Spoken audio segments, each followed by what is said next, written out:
The views, comments, stories, and opinions shared within this podcast are my own or those of my guests, and in no way represent the views of the company or companies that I or we work for. The stories, events, and tales shared within this episode may or may not have happened in the manner in which they are told. They may or may not have even happened at all. The details have been changed to protect the innocent and the guilty alike. This is Squawk Ident.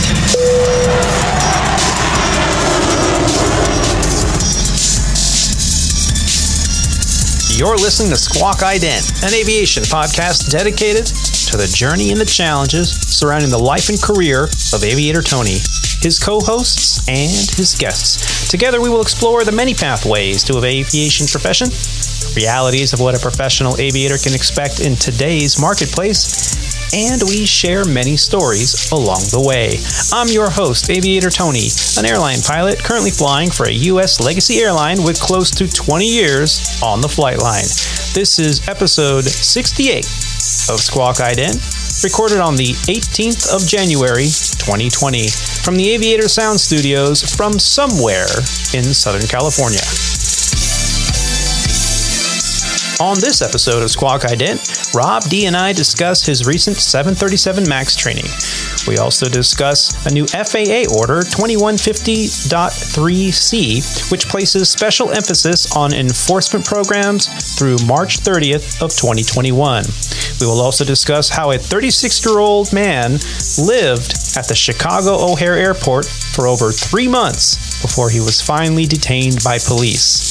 There are a few incidents in the news about 737s that we're going to hit on, and we'll explore an aviator from the past as we celebrate Cornelia Clark Fort and her contributions to aviation. All this and more on this, the 68th episode of the Squawk Ident Podcast.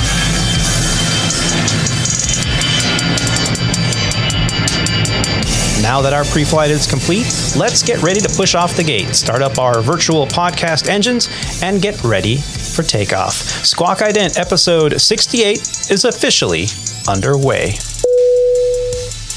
First off, I want to say thank you for all the support we've received from all of our fantastic listeners. I can't tell you how happy I've been producing this podcast. I know Rob and Roger both have really enjoyed spending this time talking about aviation and this wonderful profession that we have such a great passion for. And I especially want to say thank you. We received a thank you card recently. Rob and Roger and I were very fortunate to be on a Zoom conference call with the Willow Run Riveters. It's an organization there, a women in aviation chapter in Michigan. And I recently got a card in the mail saying, hey, thanks for being on. We really appreciate it and hope to see you again in the future. And wow, that's such a nice thing to get, in the mail. We also want to say thank you. Episode 67 was a pretty good hit.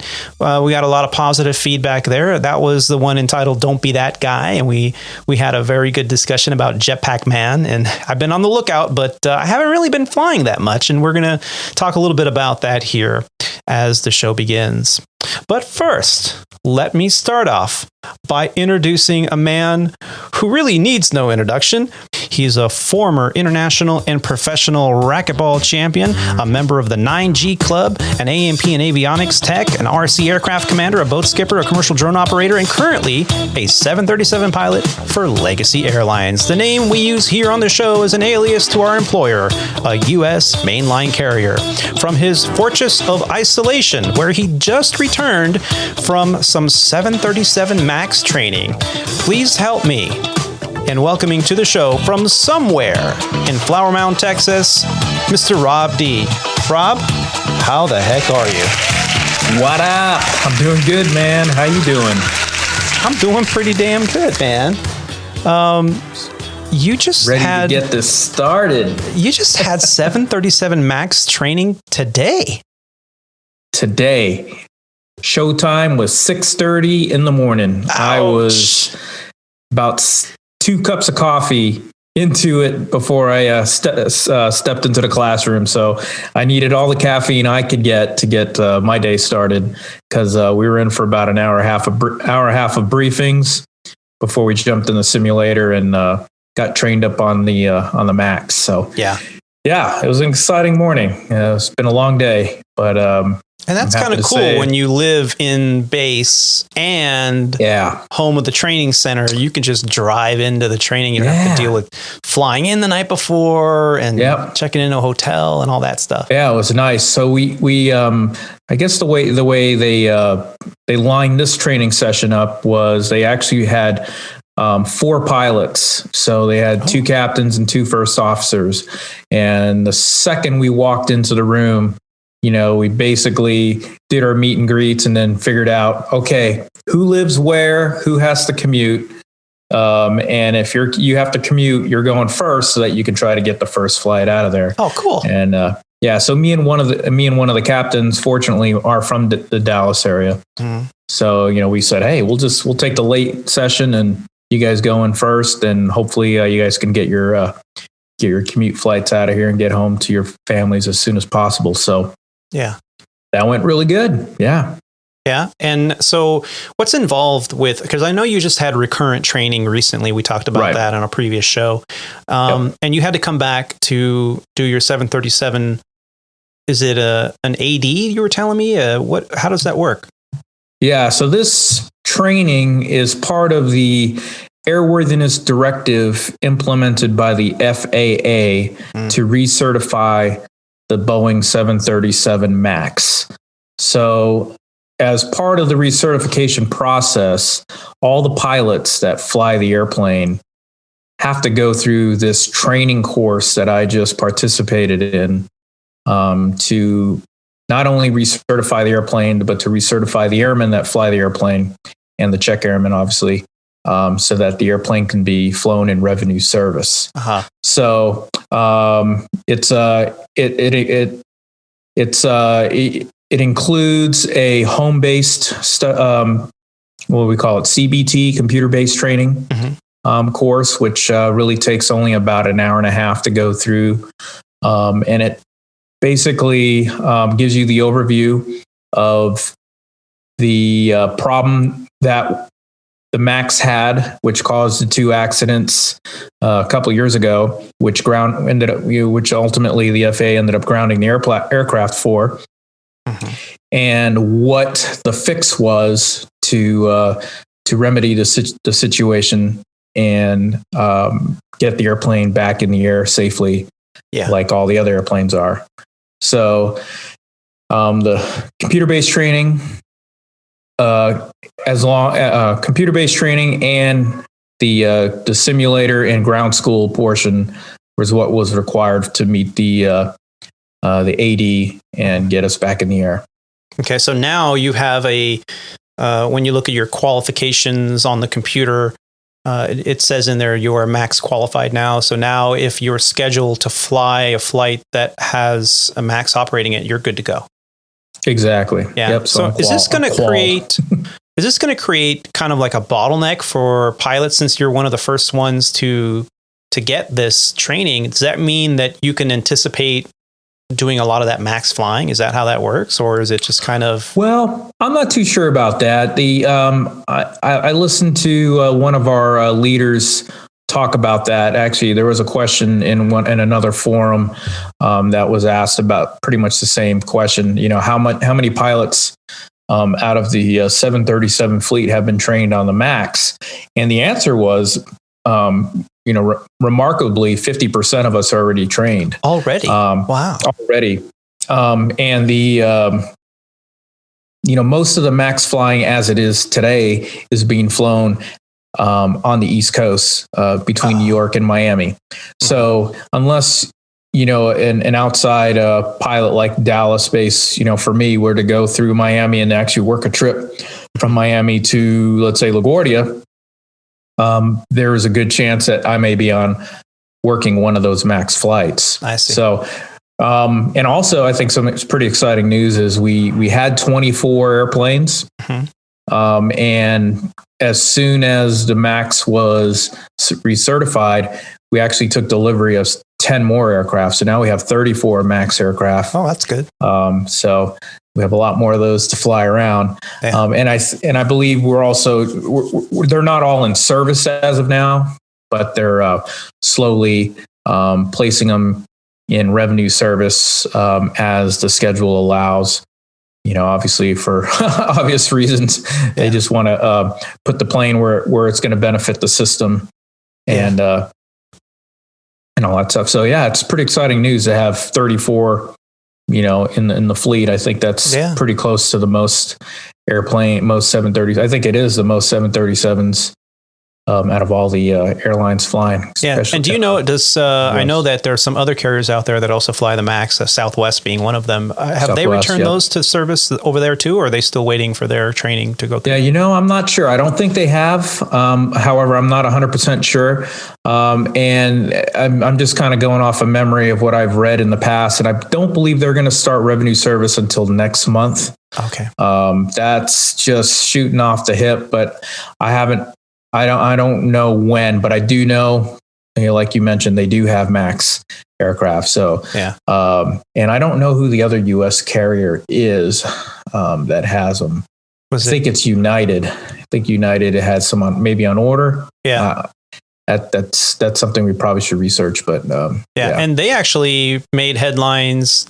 Was it yesterday that they've opened up a vacancy bid? They have a vacancy for both first officers and captains, meaning new hires for first officers and upgrades for captains. So that's a pretty ahead of the game there in terms of growth, because we're still in kind of that cone of not really knowing for sure what's going to happen. That cone of confusion after March of 2021, because that's when, some of the stimulus is supposed to run out, and we're supposed to March, April timeframe, maybe even into May, depending on how this all turns up. But there's also articles out there that I read in the recent days indicating that there are signs that the rebound, as we've been talking about this rubber band effect, that people are going to be like, I'm sick and tired of being in my house with my wife and kids. We're going on vacation. And who knows? I'm going by myself. Right. Who knows? I'm pretty sure the airlines, they keep close track of all this stuff. And, I think they're seeing future bookings, which is obviously the sign of people, people wanting to travel, pent up demand for travel. Yeah. I think they're seeing that future bookings are trending upwards. And so, I believe that, companies like Legacy and United and, even Delta and Southwest, they all want to make sure that they have their crews all trained up and ready to go. Because if demand does come back in a rapid fashion, they don't want to be left. They don't want to be behind that curve there, because that's revenue that's desperately needed. That's going to be left on the table, and possibly revenue that other airlines can pick up. So, and which, along those lines in this discussion, I don't think Legacy will furlough from this again. Now, I'm going to knock on a lot of wood right now because of that. But I think because of what we just talked about, I really believe that they really, really are in a hard spot if they choose to do that, choose to furlough again. First of all, they have to send out all the warn letters. Right. And that's a process, and 90-day process for some states. Absolutely. So, we haven't had that yet. So there's some relief. I mean, obviously we just got the money. So that goes to like what we say, March 31st. I think April 1st is like when April 1st it runs out. March 31st. So I mean, well, this is all great news. Sure is. And we're just sitting here kind of speculating on what we're seeing as trending in the reactions from some of the other mainline carriers out there. Even some of the regional carriers have started to ramp up hiring. I saw that there was flight attendants being hired right now at some of the wholly owned regionals, which is great. So if you're working on your ratings out there and you're listening to the podcast, just keep plugging away. This, like we talked about before, this will pass. And it looks like, just from from an early standpoint here with our foggy crystal ball, things are starting to turn around. Yeah, they so really you are. want to make sure you're well on your way to the career path of in the airlines, and you want to make sure you don't want to be starting now. I mean, if you have to start now, you're going to start now. But if you have already started, don't stop. Keep plugging away. And if you're thinking about starting, do it. Keep it going. Yeah. Yep. And for those listeners that are watching clips on YouTube, we do appreciate it. We do put some clips up on YouTube on some of the more like the highlights of the show.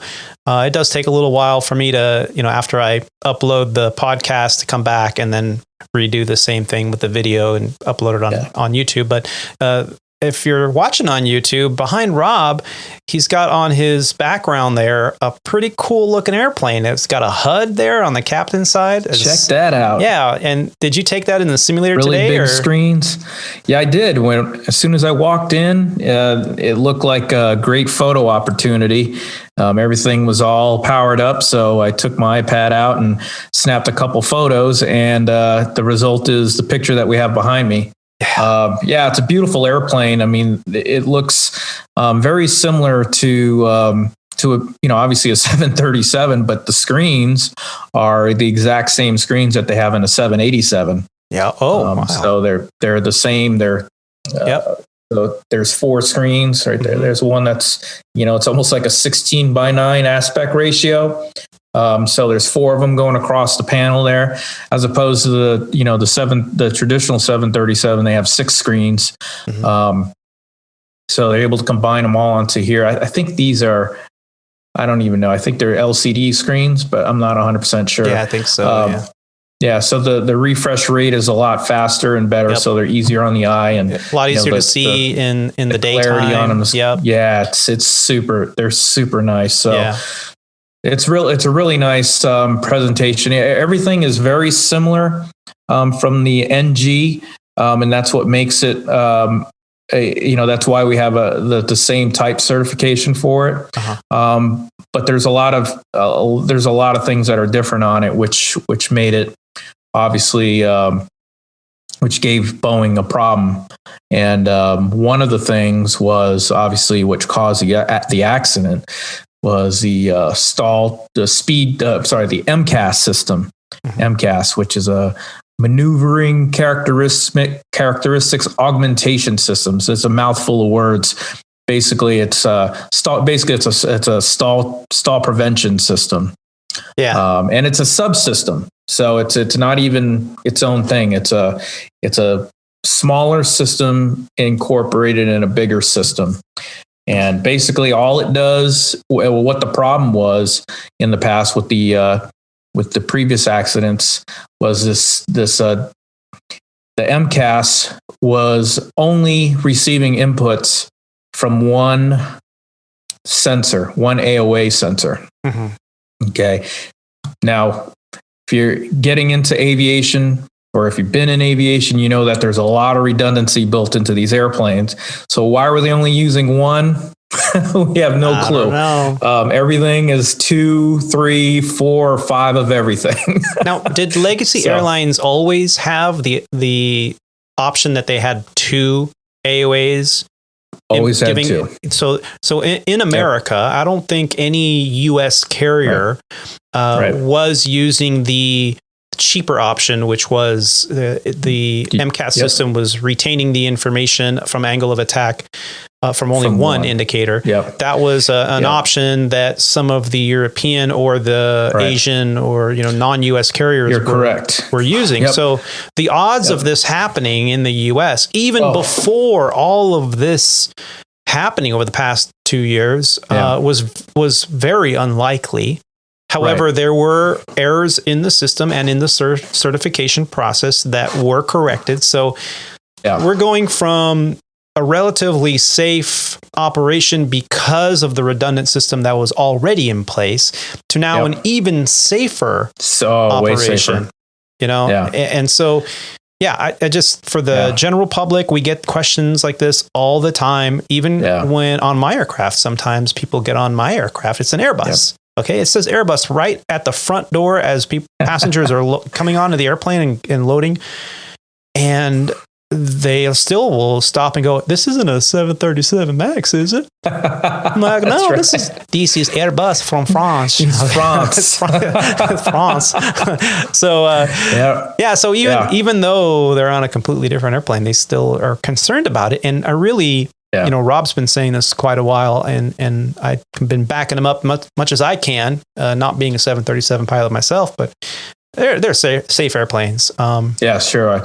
I got to tell you, I flew the 737 MAX prior to all the accidents. I actually flew the MAX when I entered the line flying with Legacy for IOE. Yeah. And I flew it a few times after that. I probably had about, it's not a lot, but 25 hours under my belt in the MAX up until the time that they pulled them out of service. Yeah. And I got to tell you, it is a great flying airplane, and it's even back then the airplane was safe in the particular configuration that Legacy Airlines has there, is like you were talking about the 2 AOAs and everything like that. But I do want to mention that even though Legacy had the 2 AOAs option, the MCAS was still only getting information from 1 AOA.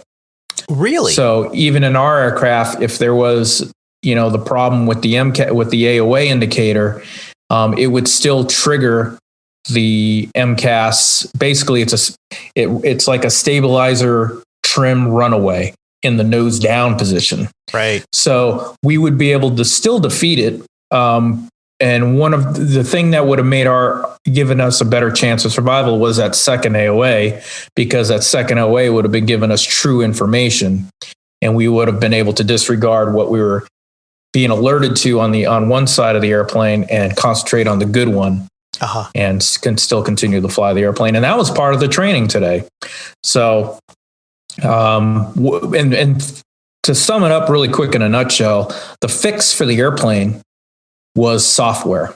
It was all software. So linking the MCAS to the second AOA was that part. It's a software fix right there. But also the other problem was that the MCAS, whenever you entered that stall situation, what the MCAS was designed to do was to help the aircraft's nose, help the aircraft's stall recovery by nudging the nose down with trim, with stabilizer trim. So when you get to that high angle attack attitude and close, when you get to stick shaker, what the MCAS does is it trims the nose of the airplane down using the stabilizer to help regain airflow over the wings, and then you're supposed to recover from there. Well, the old software was doing that. But then what would happen is if you exited the situation, it would reset itself. And then if you get back into the stall again, it would do it again. And it would keep on doing it. And eventually what these other crews got themselves into was they had so much nose down trim from the MCAS and the system that they couldn't physically overcome it.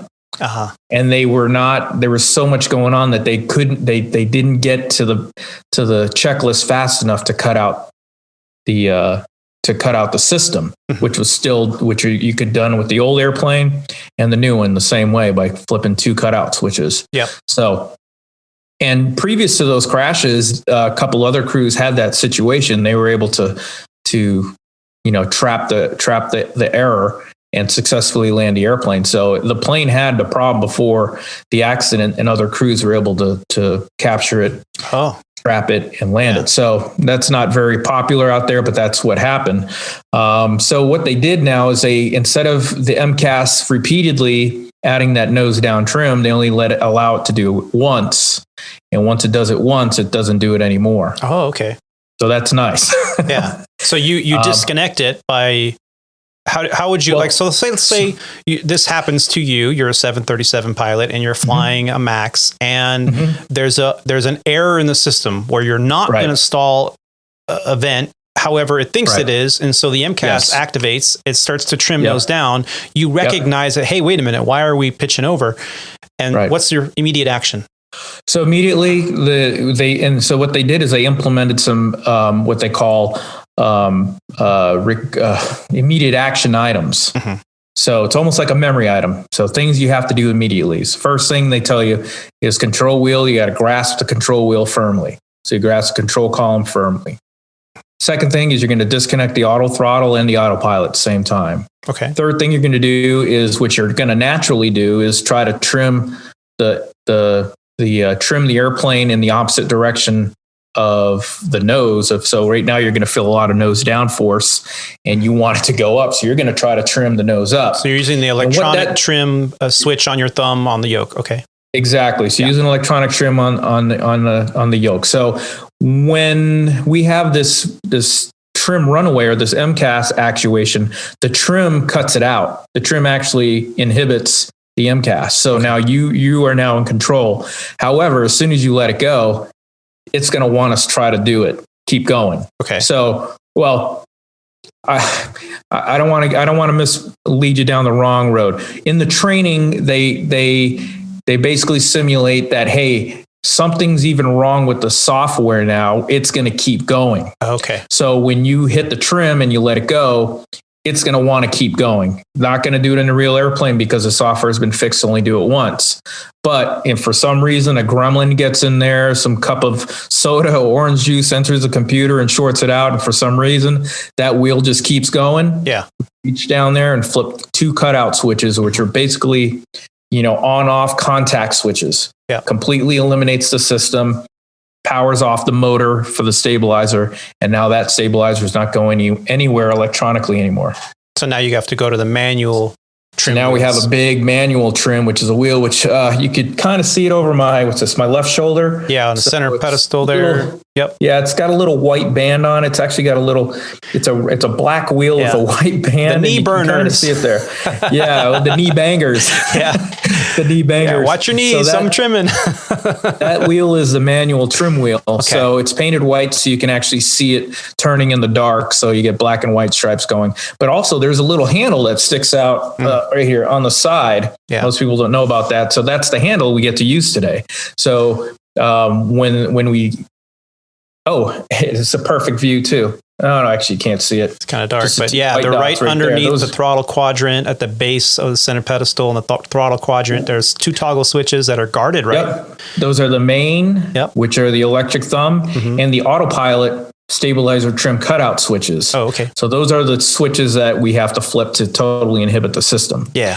So once those switches are set to cut off, which inhibits the system, now we can manually trim the airplane like you do on a 172 or a Piper or anything like that. The only difference is this takes probably for every 1 turn of a Cessna, it's about 10 turns on this thing. Oh, wow. And the other thing too is, which is very, very shocking, is that it's very, very speed and load sensitive. So if you have a lot of load on the elevator or a lot of airspeed, that wheel makes it's really hard to turn. So we ran the airplane up to 340 knots today with with just moderate nose up trim. And so we're like, okay, let's hold straight and level.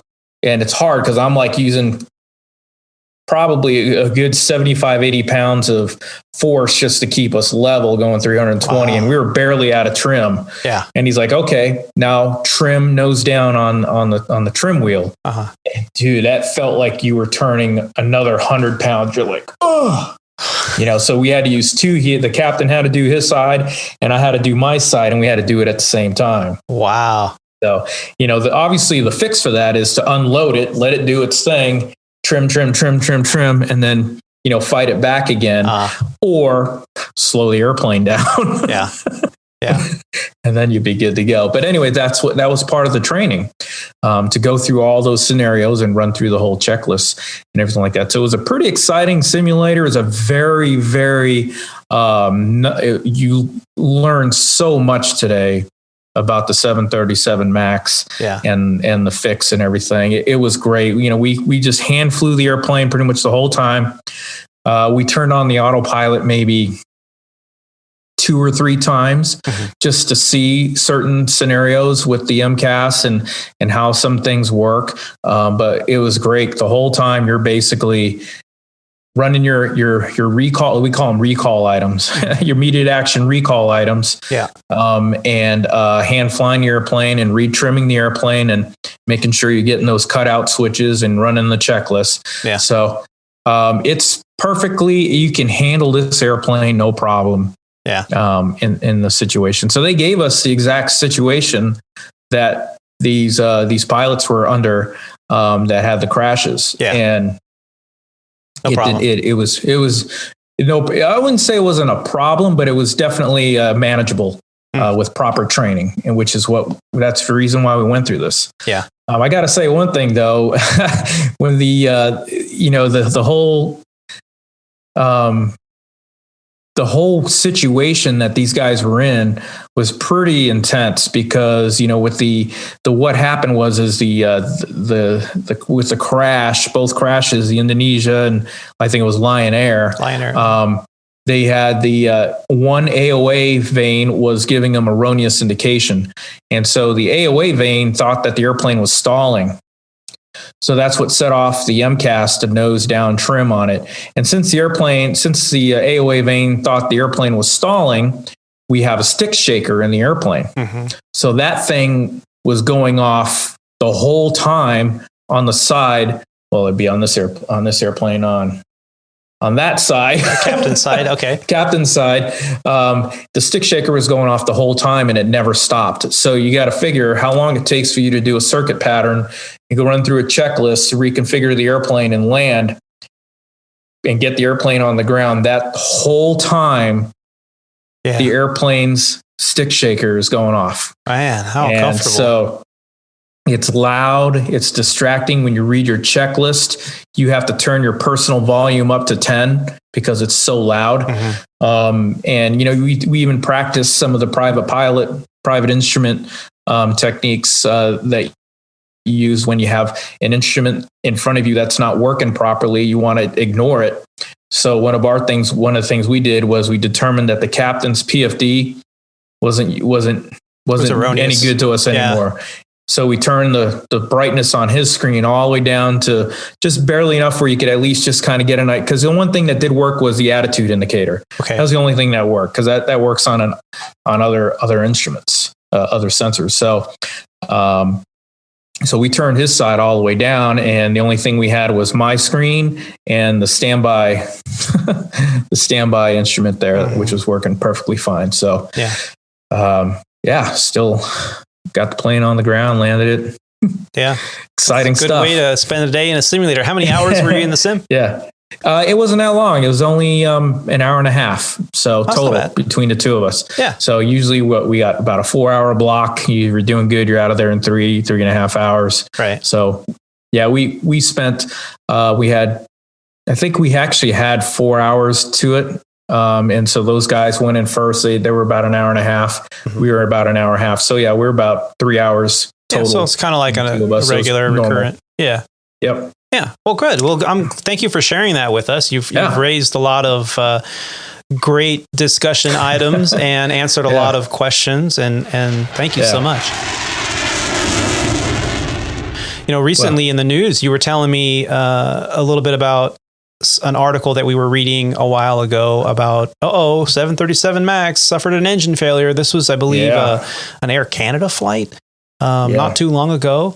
We thought, well, what a great time to kind of talk about this. So we're looking at a Flight Global article that was released on the 25th of December, and it's entitled Air Canada Boeing 737 MAX suffers an engine issue on a ferry flight. And according to this article by Pilar Wolfsteller, the Air Canada says that one of its reactivated Boeing 737 MAXs experienced an engine issue during a repositioning flight, or a repo flight, bringing renewed scrutiny to the type that just weeks after it was recertificated following a 20-month grounding. Montreal-based carrier says that on the 25th, the aircraft was on a non-revenue flight from a storage facility in Arizona, in Marana, Air Park in Arizona to be exact. And We've all been there. The airline's home base in Montreal was what its destination was. There were 3 crew members on board, no other passengers, obviously. It's a repo flight. Shortly after takeoff, the pilots received an engine indication and, as part of normal operating procedures, in such situations decided to shut down one of the engines. The airline tells Flight Global. The aircraft then diverted to Tucson, where it landed normally and remains. Well, Tucson is not very far from Marana. It's like not even 10 minutes. So I think it's on the still underneath or just outside is it 30-mile veil, 20-mile veil of Tucson's Class C airspace? I think it's 20 for C, But don't quote me on that. It's been a while. Right. But so, they had an issue. Now, this could have been anything. Obviously, it's not a stall issue. It was an engine issue. And you park an airplane, especially one in the desert for a long period of time. Kinds of 22.3 miles. I just did it on my handy dandy Jepson chart there. Nice. So this happened, and it was not a big deal. Obviously, it was a repo flight, and out of an abundance of precaution. Now, they didn't indicate what the indication was. It could have been anything from low oil pressure to anything. Any of the items that the checklist would then indicate land as soon as possible or practical.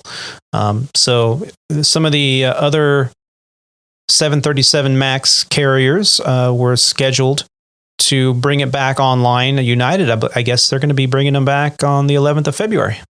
And the all Boeing carrier Southwest Airlines expects to have it flying in revenue service by March. So that answers that question. I'll put a link in the show notes to the article, but it was just an interesting article because this happened. I remember when this happened back in December, and we're like, oh boy, it was recertified days before, and something like this happens. That's not good publicity. However, as a pilot, that on a repo flight, these kind of things, especially after parking an airplane for more than 30 days. Exactly. Planes do not like to sit around.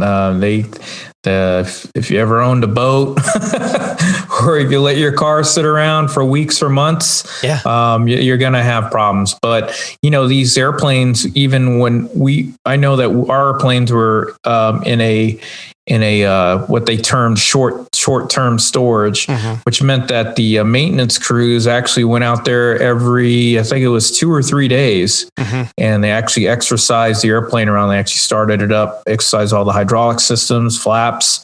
They may have done even taxis just to get the flat spots and keep the wheel grease and everything moving around. So these planes all went through a rigorous short-term storage maintenance regime. So when they return to service, you'll find less gremlins in them. And so, I remember reading that company email too. Very interesting that, kind of like those old cars when you had a carbureted engine before electronic fuel injection and all this cool stuff. When you actually had to roll down your window with the crank handle, like what?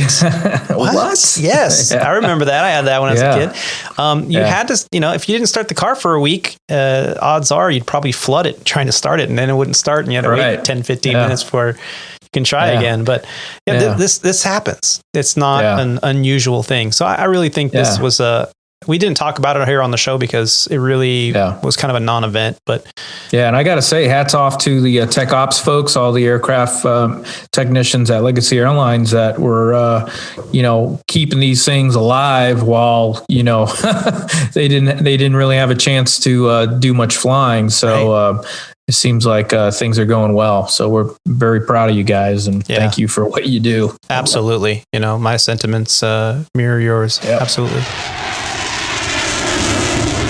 But, there was a crash not too long ago. You were telling me about it. You sent me a link, the Indonesia crash. And, what to know about the Boeing airplane. This is an article from the New York Times published on the 10th of January of this year entitled Indonesia Crash what to know about the Boeing plane. The 737-500 that crashed near Jakarta was a 26-year-old airplane.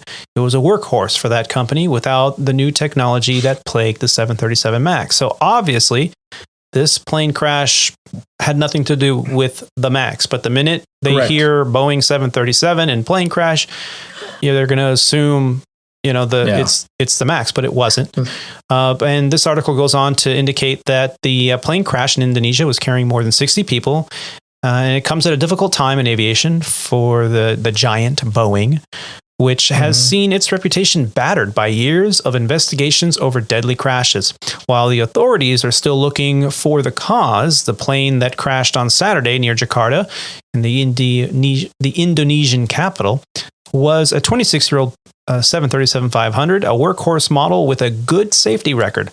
The plane at the center of the Boeing crisis was a 737 MAX, a later version with faulty anti-stall software that led to 2 deadly crashes. Here's what you need to know about the Boeing plane in the Indonesian crash.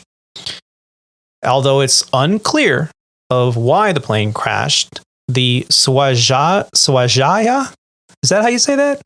I've been trying to Sriwijaya air flight. Yeah, that sounds good. Yeah, if somebody knows how to say that, send me a message.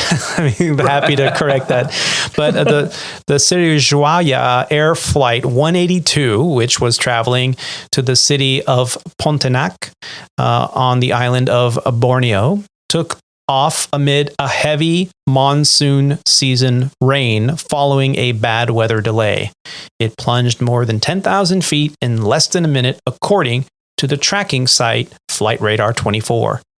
Indonesia, an archipelago nation of thousands of islands, is heavily dependent on air travel. Though the country has a long history of aviation accidents, the Sriwijaya Air had not had a single fatal crash since it began operations in 2003.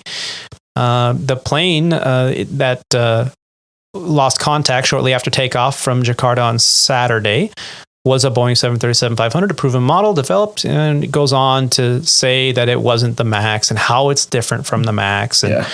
And so they were amazing doing how their they best. worked the MAX into this whole article, isn't it? Because it just coincidentally happened to be a 737 and the MAX just got ungrounded. So I think that's what the big deal was here, and I'll put a link in this article as well in the show notes, was that it wasn't the MAX. It had nothing to do with the MAX. I mean, we can sit here and speculate that when you take off after a monsoon and after taking a heavy delay for heavy rain, weather is going to be a contributing factor at a minimum. Yeah. So, we don't know what happened yet. Hopefully we'll have more answers soon as the authorities over there investigate and possibly release some kind of findings here in the near future. I'd be interesting to see what caused this event. But again, focusing on it was not a MAX. It was just a 737-500, which has been around since 1989, I think, is when they launched a 500 series. But sounds about right. Yeah. Crazy stuff. Well, also, since we're on a roll here, let's talk about the man that lived at Chicago O'Hare's airport for 3 months before he was arrested. I saw that movie. It's with Tom Hanks. I know. Well, what was the name of that movie? I forgot the name of it. Oh, geez. Tom Hanks. I'm going to have to look it up. We're going to have to. And as soon as I see it, I'm going to be like, that's it. And it's not Castaway. The Terminal. The Terminal. That's right. Based on a true story. Wow. It was based on a true story because I guess this guy was traveling from a country that by the time he landed was no longer a country. So they didn't recognize his entry and his passport. Yeah. And they were kind of saying, hey, well, the door's right there, but you're not allowed to enter, but the door's right there. And the guy ended up living in the airport and designing this mosaic fountain or something. It's crazy. That's right. It's actually, here it is in Wikipedia, The Terminal. It's a 2004 American comedy drama starring Tom Hanks. The film is partially inspired by the true story of an 18-year stay of Maharan Karimi Nassari in Terminal 1 of Paris's Charles de Gaulle Airport in France from 1988 to 2006. Get out. What? That's crazy. What? He lived in the airport that whole time. That's a great. Maybe we can do a little show on that guy. That's nuts. Unbelievable. Oh, man. He did pretty well. He was an Iranian refugee who lived in the departure lounge of Terminal 1 at the Charles de Gaulle Airport when he was hospitalized. His autobiography is published as a book called The Terminal Man in 2004. So interesting. Wow. That's crazy. Well, but let's talk about this guy here. Yes. According to NBC5 Chicago, this man was a California man who told police that the coronavirus pandemic left him afraid to fly, and he managed to live at Chicago's International for 3 months. Aditya Singh, I think that's how you say that, S-I-N-G-H, 36 years old, is charged with felony criminal trespass to a restricted area of an airport and misdemeanor theft after he was arrested Saturday.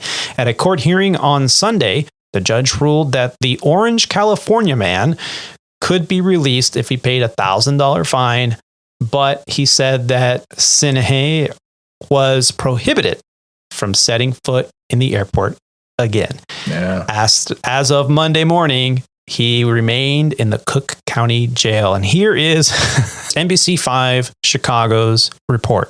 Failure of security at O'Hare International Airport. We've learned a man had been living there for months undetected. He was arrested over the weekend, but investigators say his stay began in October. NBC5's Lisa Chavarria joins us live from O'Hare this morning. And Lisa, do we know how security was able to miss this man? Well, what we're being told by police, Kate, is that this man was able to get a hold of one of the airport employees' IDs. So when people would ask who he would show this ID, and he was able to evade security for 3 months. That's how long he was here at O'Hare Airport. He made Terminal 2 his makeshift home. Now, police say 36-year-old Aditya Singh came to O'Hare from California back in October. He was confronted by 2 United Airlines employees who called police on Saturday. Once he was caught, he told police he was too scared to fly back because of the coronavirus. He said he survived in the terminal mostly with the help of other passengers who gave him food.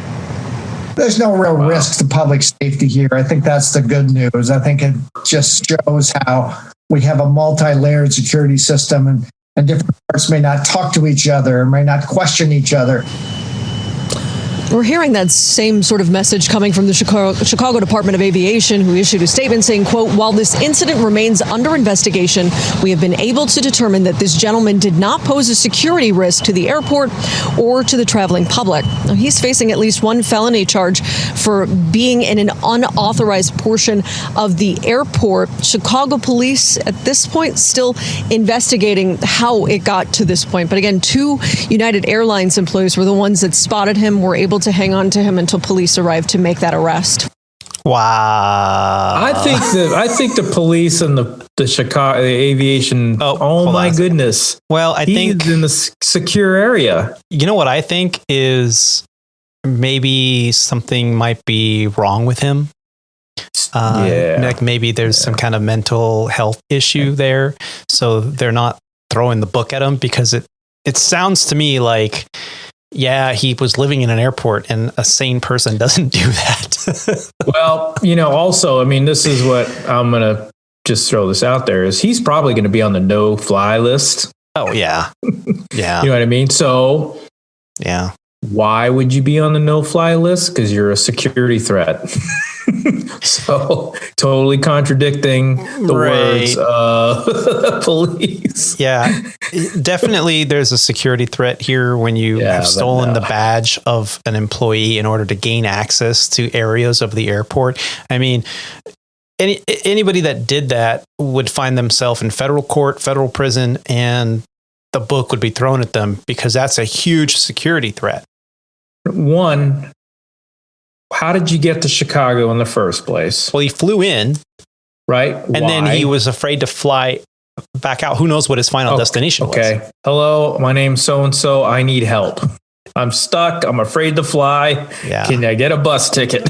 Yeah. Like I said, obviously there's something more going on, and we wish him, that he gets the help that he needs. And I'm assuming here because, I don't know the details. They didn't report on the details other than the fact that he was living there for 3 months. But I mean, even walking through LAX, I see some pretty savory characters, and I'm thinking, you look like a homeless person, sir. Or you have a airline ticket to go somewhere? I mean, for all I know, they could be an employee that's just, Yeah. I don't know. I seriously, honestly hope he's okay. And there's, he gets the help that he needs, and if he has a family, gets back to his family. But it just blows my mind that something like this could happen. Yeah. You know what I mean? I mean, I'm in an airport for a few hours and I start to go stir crazy. Right. I can't even get out of there with crew scheduling calling me from, 5 states away. They know exactly where I'm at. I mean, how did people not know this guy's here? Right. Oh my God. Jeez. Crazy. Unbelievable. Well, you had to have ID and all that stuff too. I mean, you had to fly into there. So yeah. And I'm wondering how these tickets are being purchased. I think, they get these stimulus and they go, $40 ticket. I'm going to Vegas. And they, True. Who knows? Yeah. Who knows? We don't know. Yeah. We'll have more on what the FAA is adopting in terms of stricter unruly passenger policies right after the break.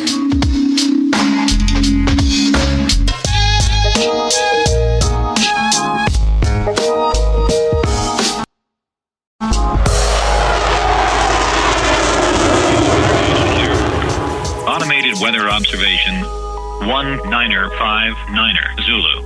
Wind 020 at 27. Peak gusts 35. Visibility 10. Sky condition clear. Temperature 16 Celsius. Dew point -09 Celsius. Altimeter 2977. Remarks.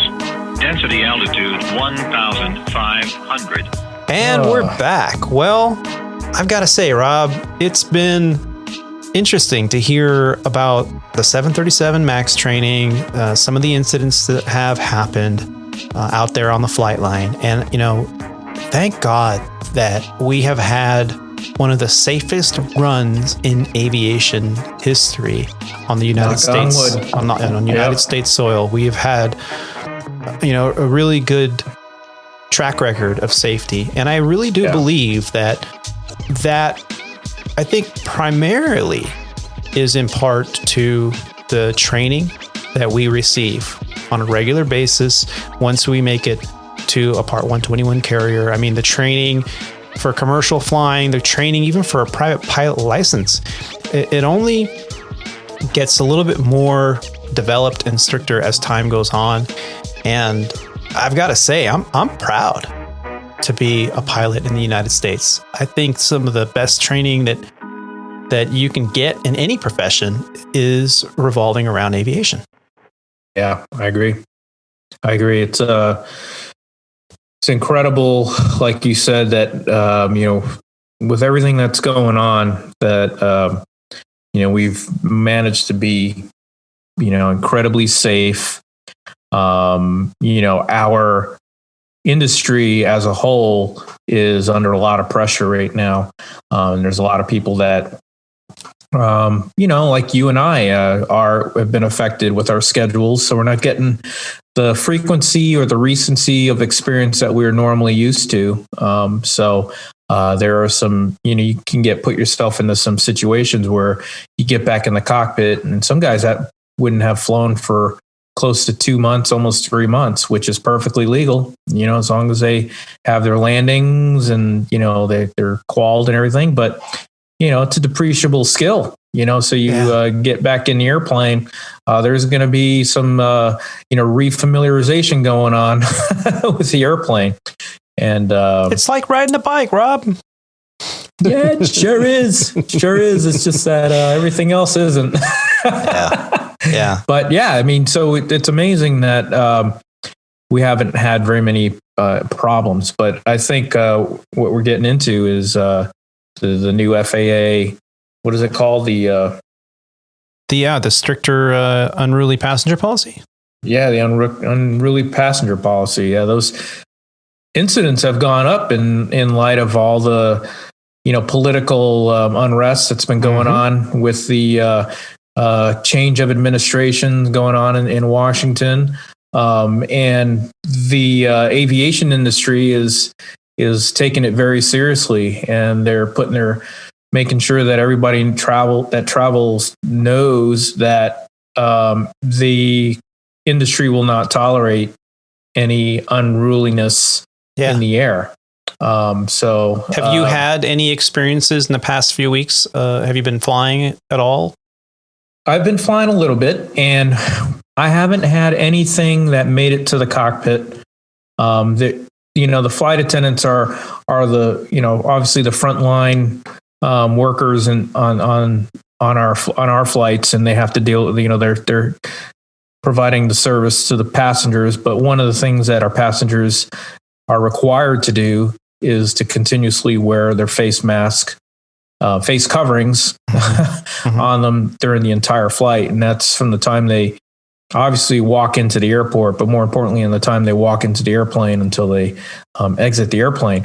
So if a passenger, just has the mask down over their mouth and it's not covering their nose, I've seen them politely ask them to, readjust their mask and put it back over their nose. And, they'll tell you 4, 5, 6 times, as long as it's, not a big deal. But there's some passengers that I heard that are a little more, I don't know if you call it reluctant, but a little more.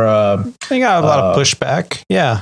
Yeah, a lot of pushback, right? So, that our cabin crew are taught to de-escalate those issues and just say, hey, we need you to keep your coverings on. But there's at some point, some passengers are going to have problems. So I think our crews are doing a good job of keeping that back there, and nothing's really making it up front. But I have heard of some instances where passengers had to be removed or be threatened to go back to the gate, kind of like your mom saying, I will pull this car over. Yeah. So, the last podcast we did was actually a while ago. It was on January 3rd, the recording date, and it wasn't published until days later. I was on a layover in San Francisco on the 7th is when I was able to finally get time to edit the podcast and get it published. And speaking of that, for those that listened to the last episode, as podcast editing goes, I had everything squared away. At least I thought I did. And somewhere around 8 p.m., it was an early day for me. So somewhere around 8 p.m. at the hotel in San Francisco, I was able to upload the audio. And somewhere in the transfer, the sync was messed up. And I don't know if Rob, you I caught witnessed it. Did you? Yeah. So the first part of the podcast, I usually divide it in 2 WAV files or 2 MP3 files. And so the first part, the sync was off, and it was just terrible. But when I checked it before I ripped it, it was fine. And somewhere I must have accidentally clicked something and the entire track got moved like a second before. So when we were talking, the sync was off and I didn't realize this. And so I uploaded it and was like, okay, you know what? It's done. I went to bed. The next morning I got up, get ready for, the day to get going, because I had 2 legs that day. And as I just pressed play to see what's going on, I saw that, oh, wow, we got a lot of people listening. That's great. And I started listening to it and I went, wait a minute. 10 seconds into it, I was like, what? No, this is not right. So what I had to do, I actually had enough time, and I opened up the laptop and I went to the software and I fixed it, and I listened to it and I went, okay, I fixed it. So I had to re-rip a new MP3, upload that to the host site that I use. And then it was a matter of just giving it some time for all the other players to upload the new version. And man, I had the hardest time because once you upload it to your device, your phone or your tablet or whatever you're listening to, it basically downloads it. So it downloaded the bad one, the one that was out of sync. And then you have to undownload it or delete the download. Right. And then wait for the new version, the fixed version. Airwaves. Yeah. And so I felt so bad. So I just have to apologize to all the listeners out there. It's so annoying when, we had some great content and it just didn't sync up. Listen, right. Dude, you're only human. We forgive you. God. whatever you're doing with this podcast, first of all, not bad for an airline pilot. Let's put it that way. So, you're What's doing this button one do? Oh, crap. hot job, dude. Well, thank you.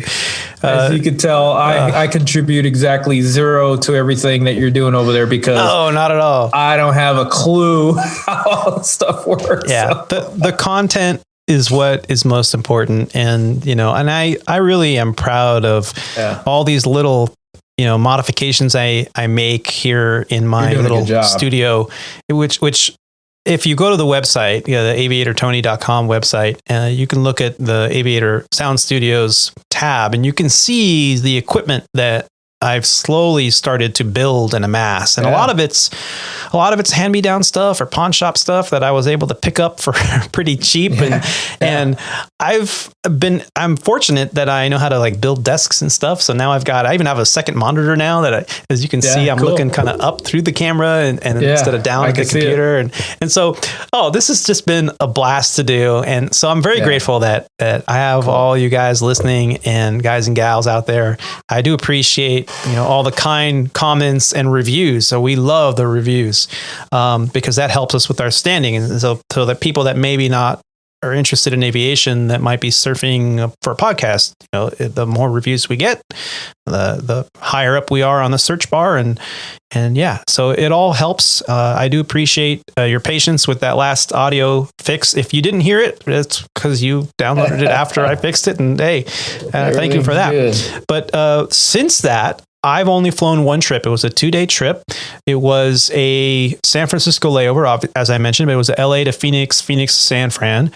And I was in the city. I actually stayed at a hotel kind of close to the Tenderloin district, which is a little closer than I usually would like to hang out and spend the night. But it was not a far walk. And I was able to, with my captain and a first officer from another crew, that we were all at the curb at the same time. This first officer was my captain back at the Sandpiper. Yeah. Cool. So at Sandpiper. So I recognized it. I'm like, yeah, we've flown together. And we kind of and the captain knew him because they had flown together many, many years. And so the three of us all were like, we got to eat. Let's go socially distance and eat somewhere. And in California, there's no outdoor seating, nothing. You can only pick up to go. I feel bad for you guys, man. So we're like, well, what are we going to do? So we walked down, we found a deli and we bought sandwiches. So we ate some sandwiches, and we took it down to the wharf, and they have this little beach there by the Marine Museum there in Fisherman's Wharf area, on the west side of the Fisherman's Wharf area. And so these bleachers, they're big concrete steps that lead to the ocean, and you can sit there and watch the people swimming in the harbor. They have some buoys out there, and people actually get into the water and stuff. Yeah. And it wasn't a cold day. It was actually unusually warm. It was probably in the mid 70s that day. How cold do you think the water was? The water must have been in the 60s. There's no doubt about that. I've been in that bay many times. I just went fishing yesterday or Sunday, and I put my hand in the water here in the lake in Texas. Yeah. It was 47 degrees. Oh my God. My hand my fingers almost turned black like that. Well, some of them had the whole wetsuit get up, but there were some, especially some of the older crowd, they were just doing the polar plunge, man. They're out there in their da-da-da-da speedos, and they're out there swimming laps. What do you mean, the banana hammocks? The banana hammock, yeah, the bedazzled banana hammock with the swim cap that matches, and they come out, big dude, silver hair, be like, hey, how you doing? And then they dry off like they're showing off, like, yeah. Like, water cold, is there? Is it a bit cold out there for you? So we ate funny. There, and then we got to walk down to Ghirardelli Square. You could see that it's cold, you mean? No, I wasn't looking at it. They told me.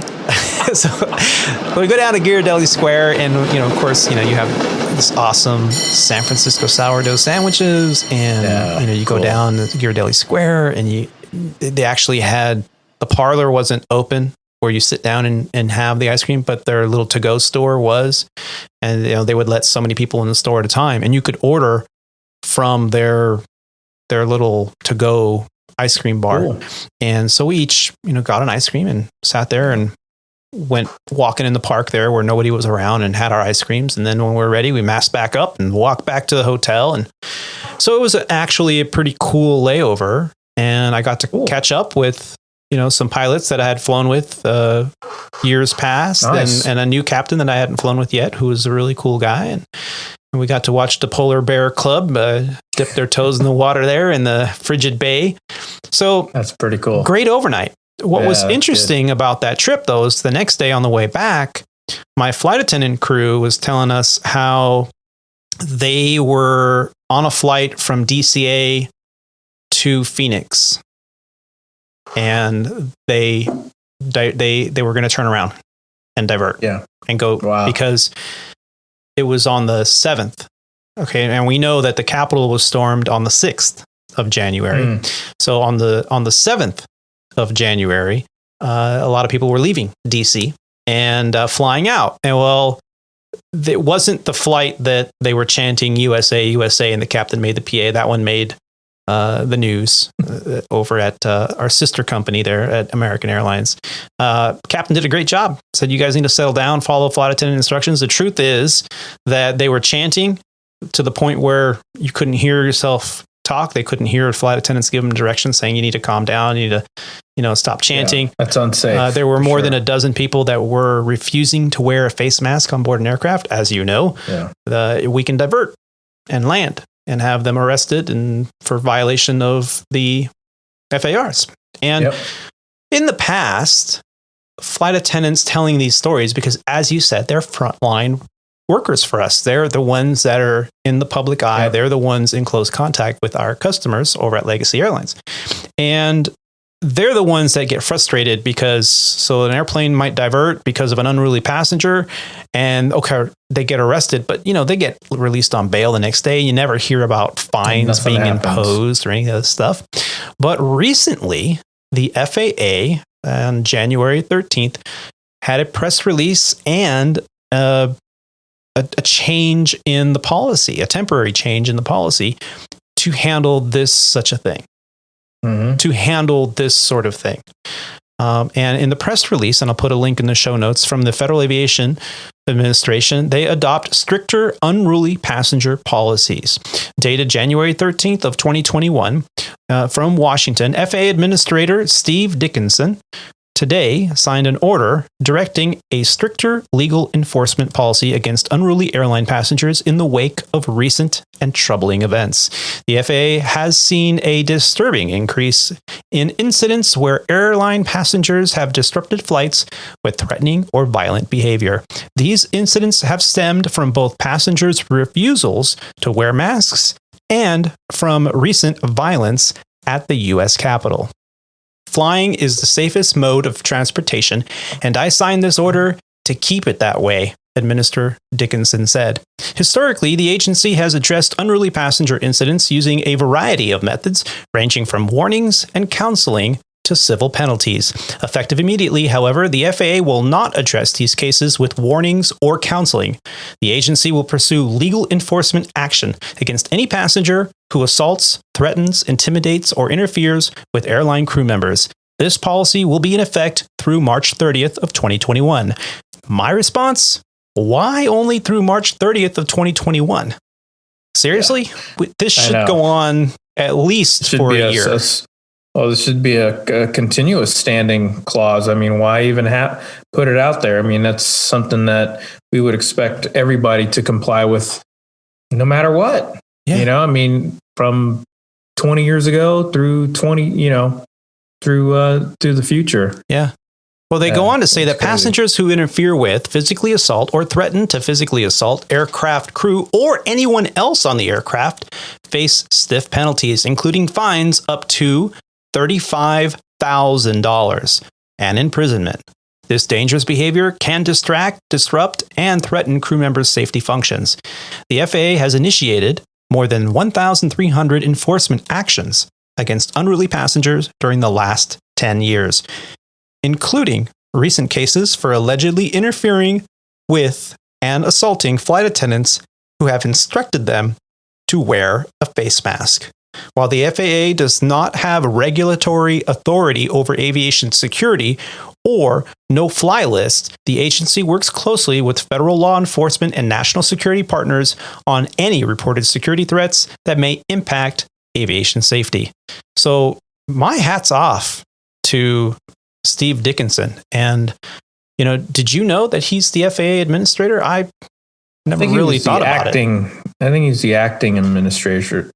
Yeah. I guess he is the administrator now. I'm not 100% sure. And there's a video. That's good. There's a video linked to this. I'll put a link in the show notes for this press release.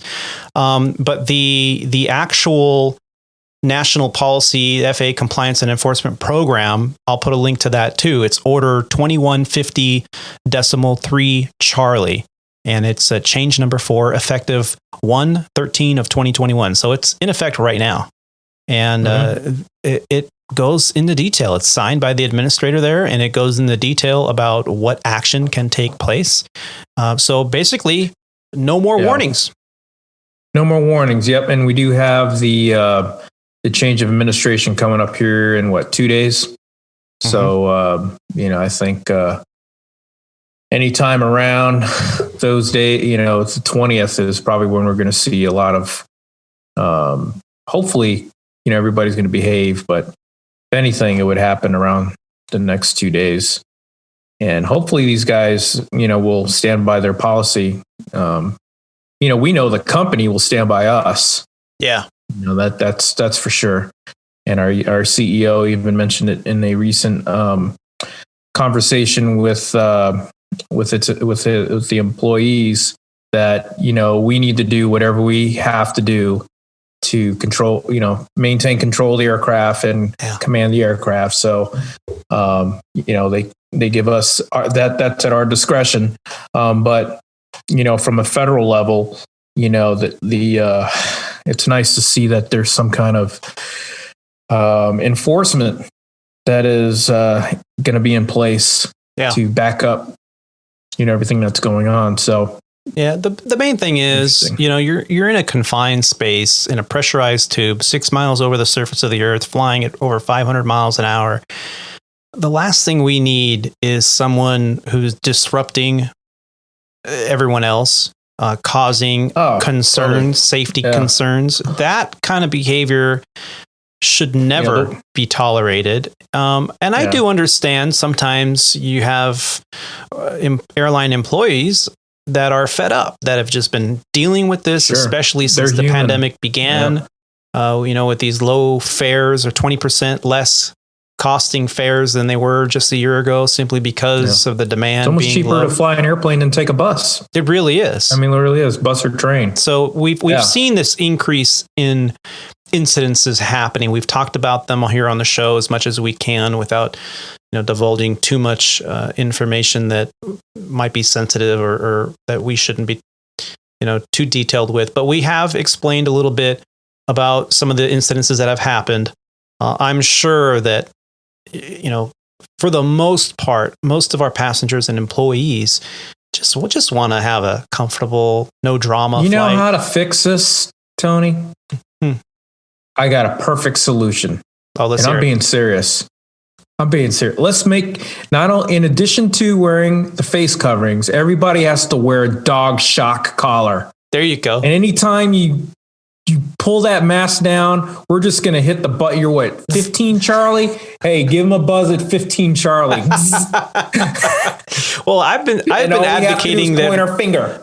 I've been advocating that flight attendants get tasers, and they can walk around and go, seatbelt, or turn your phone off. I'll be off the phone in a second. Shut up, bitch. I'm like, what? I just peed myself. Okay? Oh, really? Oh, that's a shocker. Now, the company is really good about, standing behind us. Like, as you mentioned, recently they sent out an email in regards to the inauguration security preparations, mandatory crew briefings, the new PAs the captains are now required to make over here at Legacy Airlines. I won't go into the details, but there's some new PAs coming out enforcing the fact that, hey, if you're not going to comply, we're not even going to question it. We're not going to give you a benefit of the doubt. We're just going to divert. We'll let the authorities handle the situation, and then you can deal with the FAA penalties, for which there is no more warning. It's just going to be an immediate fine and possibly jail time. So it's some pretty serious stuff. Also, flight crews will no longer be staying at some of the layover destinations that happen to be around government buildings or downtown capital areas. So even flight crews have been preemptively relocated as to not be in a place where potentially there might be some civil unrest. Now, personally, I think it's going to be kind of a tumbleweed, blowing past the parade, ghost town event. I don't think that the uprising is going to be there because of the National Guard deployment and all these precautions. Also, no alcohol will be served on particular flights from the Northeast, going in and out of those areas, simply to help minimize the potential for unrest, because alcohol sure does like to add fuel to the fire in those situations. Yeah, it sure does. Yeah. Yep. And you may have mentioned it, but I was a little distracted, but I know that Legacy airline crews have also been relocated from some of the downtown hotels. Yes, I did. Where they feel, okay, sorry. I heard you, but I wasn't listening. I see your lips moving, but all I hear is wah, wah, wah, wah. Yeah, I must have had a technical difficulty over here, but my internet was bad. I was blocked. Say again. Blocked. So I actually, so that was the only flying I did. We've talked about this new FAA enforcement policy. I applaud it. Mm-hmm. I don't know any pilot here on the line at Legacy or any of the other carriers that I have friends that have said anything other than great. Finally, it's about time.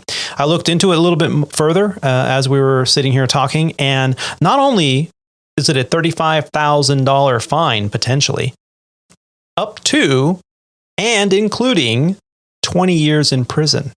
Yeah. So if you get on a flight, crime is, depending on the severity, but if you get on a flight and you assault someone, you know that, especially now. Yeah.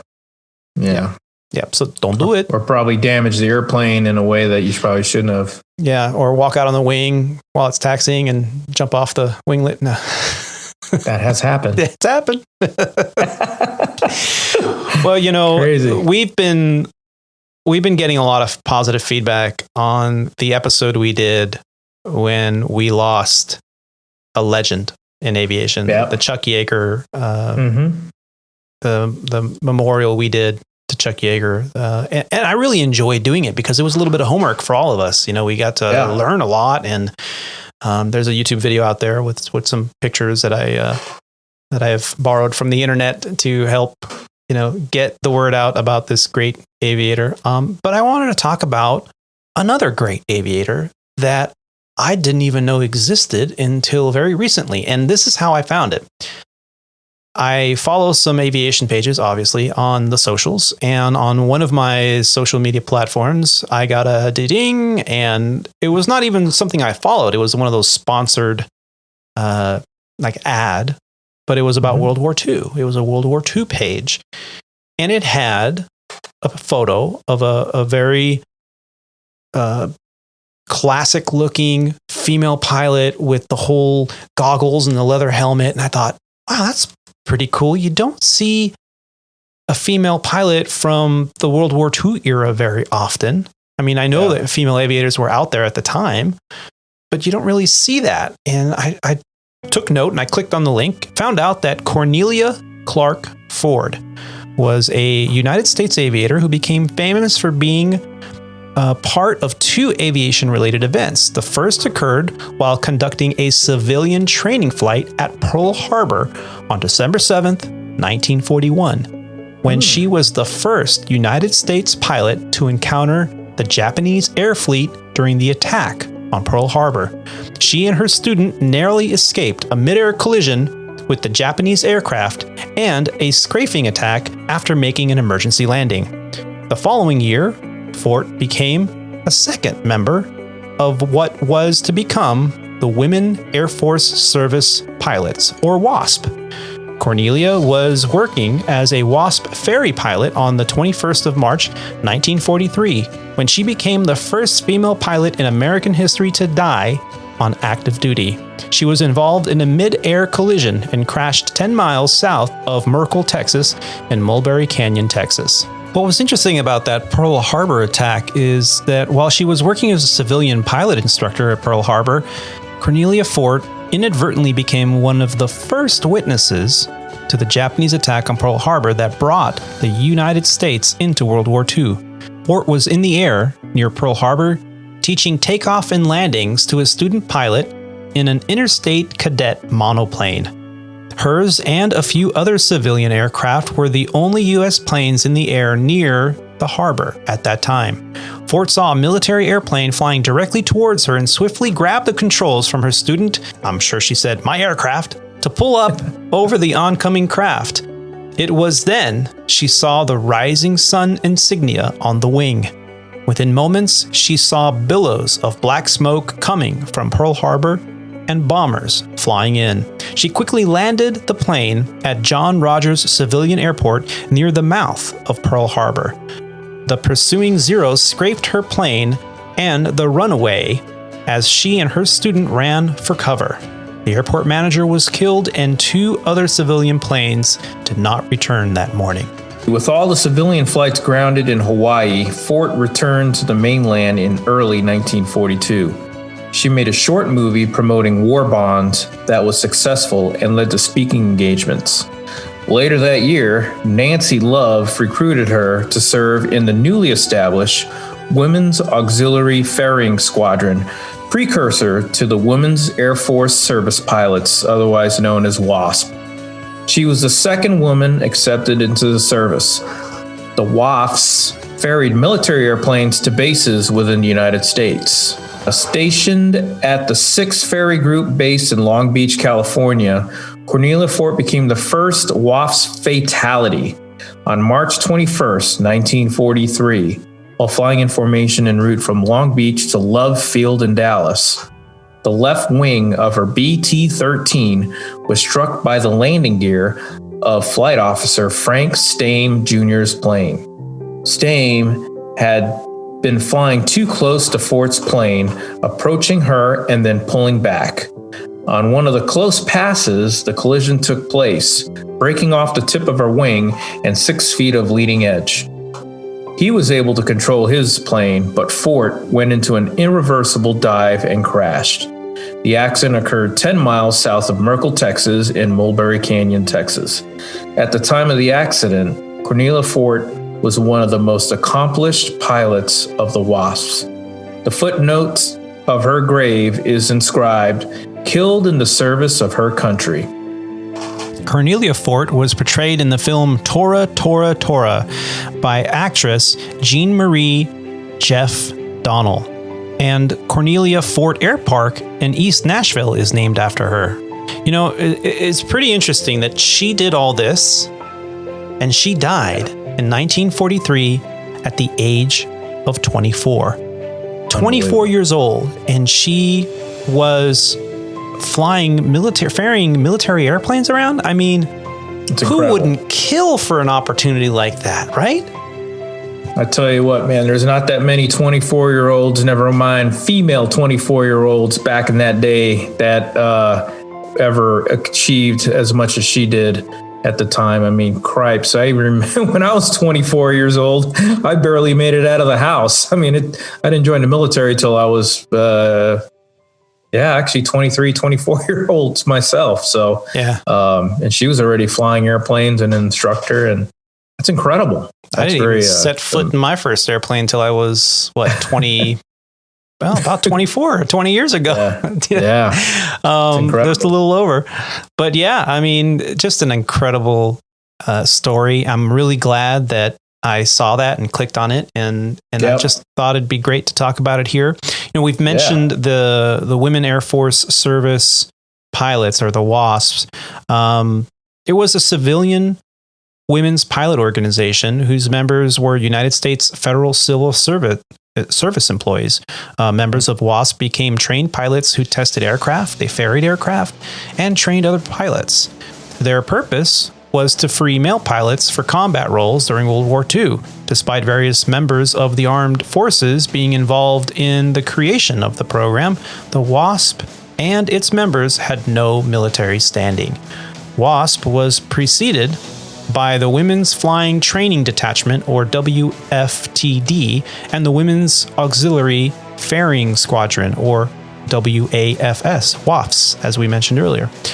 Both were organized separately in September of 1942. They were pioneering organizations of civilian women pilots who were attached to the United States Army Air Forces to fly military aircraft during World War II. On August 5th, 1943, the WFT and the WAFS merged to create the WASP organization. The arrangement with the U.S. Air Forces ended on December 20th, 1944. During its period of operation, each member's service had freed a male pilot for military combat or other duties. They flew over 60 million miles, transported every type of military aircraft, towed targets for live anti-aircraft gun practice, simulated strafing missions, and transported cargo. 38 WASP members lost their lives, and one disappeared while on a ferry mission. Her fate is still unknown. In 1977, for their World War II service, the members were granted veteran status, and in 2009, awarded the Congressional Gold Medal. Pretty badass, if you ask me. Shit hot, man. Shit hot. That's awesome. Very cool.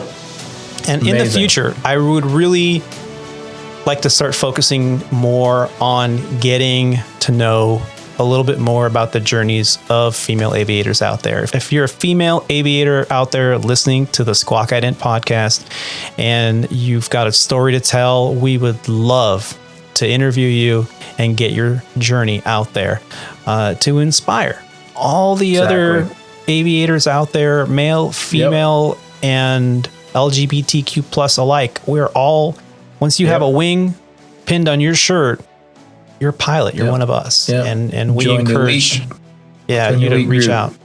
Speaking of that, I do want to congratulate a Squawk Ident listener. He's a faithful listener. He is a good buddy. He's the son of a good buddy of mine. He's also serving in the United States Air Force. And I believe he's a staff sergeant now, but forgive me if he's either a staff sergeant or a senior airman. But Ethan Brown, congratulations on your private pilot certificate. Just got that last Wednesday, I believe. And we chatted a little bit on via text messages. And look, man, you're welcome to the group. You're one of us, and your future is, you got a big future ahead of us. Aim high. And I think he's part of the cadet program too. So he might be joining us in the cockpit here in a few short future. So, congratulations. Man. That's wonderful. Cool. And if you're wherever you are in your journey, if you're just starting out, thinking about starting out, or you're just getting ready to become a CFI, let us know. We'd love to share your journey here on the show. All you got to do is send us a message. And the best way to do that is through our website at aviatortony.com. That's Alpha Victor, the number 8, Romeo Tango, Oscar November Yankee.com. There, you can find out all about our podcast. You can contribute to the show either with your time, your talent, or your treasure. And I'm borrowing that from another podcast. A lot of podcasters out there kind of heard that one, but it's great. It's a great way to do podcasts. If you can send us any kind of financial, great. If you can't, don't worry about it. Send us a review. Send us an audio file. You can do that. You can record something on your phone and just email it to us. And we'd love to hear it. If you want it played, we'll play it. If you don't, let us know. We won't. But show topics that you'd like us to cover, we're here. Rob, anything else before we kind of wrap it up today? No, man, it's been fun. I really appreciate it. I guess it's been 2 weeks, right? Yep. Yeah, it's been a little bit of a break. Yeah. So it's good to get back and put one of these on. You don't say that anymore. You can't say you put it on tape. The virtual tape. Put this down on virtual tape and get one out into the socials. And it's been good chatting with you. I mean, I've been busy too, and I know you have. And so it's good to get back in here. Too bad Roger couldn't join us, but he had like a 4-legger today. We talked to him earlier in the week, and he's like, "Oh man, I can't." And you know what? I actually was spending the reason why it's been 2 weeks, and we actually were thinking about recording one last week. I was actually at Roger's house, helping him out. He's been doing a lot of remodeling, and we actually laid down the entire, minus the kitchen. We laid down the entire ground floor tile. Wow. Yeah, the flooring. Wow. Yeah. So you and Roger are the two hardest working SOBs that I know. I mean, no pilots work any harder than you two. I mean, I'm over here twiddling my thumbs going fishing and playing disc golf. And well, you just keep marking that up on the calendar, because pretty soon I'm going to be like, can I borrow your guest room for a week? We're going to go fishing. And I know you keep reaching out to me when you're in Dallas, and one of these days I'm going to be free and I'm going to come get you. And we got to plan something. We got to plan a meetup. We got to plan a remote. I mean, once the air shows start up again, I still have the trailer project that's coming underway. I actually started, picking up my own remodel goals here. I got inspired from helping Roger out, and I actually tore all the tile out of my last bathroom that I have to remodel. So that's underway right now, and maybe the next week I can get that done. That's a new tub and shower and faucet and vanity and new fan, and I got to do some electrical work and plumbing, and so I love to do it. It keeps me busy, out of trouble, and I was fortunate not to have many trips this month. And next month I have a line, but I have vacation as well. So whatever I don't get done, it'll get done here soon. So it's been great, and we're looking forward to some pretty exciting shows here in season 3 of the Squawk Ident Podcast. Our official 3rd year on the air here. We started towards the end of 2019, and here we are in 2021, still going at it. Sweet. So we hope that you're enjoying Squawk Ident. If you find value in the podcast, you would like to help us out and continue to grow, we encourage you to visit our website. You can check out the homepage, find methods to contribute to the show, become a producer. Every little bit helps. And you can also leave us audio feedback, show topic ideas.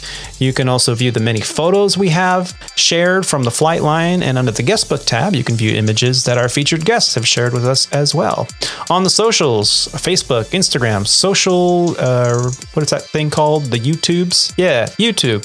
Those users can find us at Squawk Ident Podcast. And as we mentioned earlier, I do try to put at least some kind of clip from each show up there that's interesting, and some of them are longer than others, and we're just hoping that you're enjoying those as well. We encourage you to support the YouTube channel with a like, subscribe, and a share. It really does help out more than you know.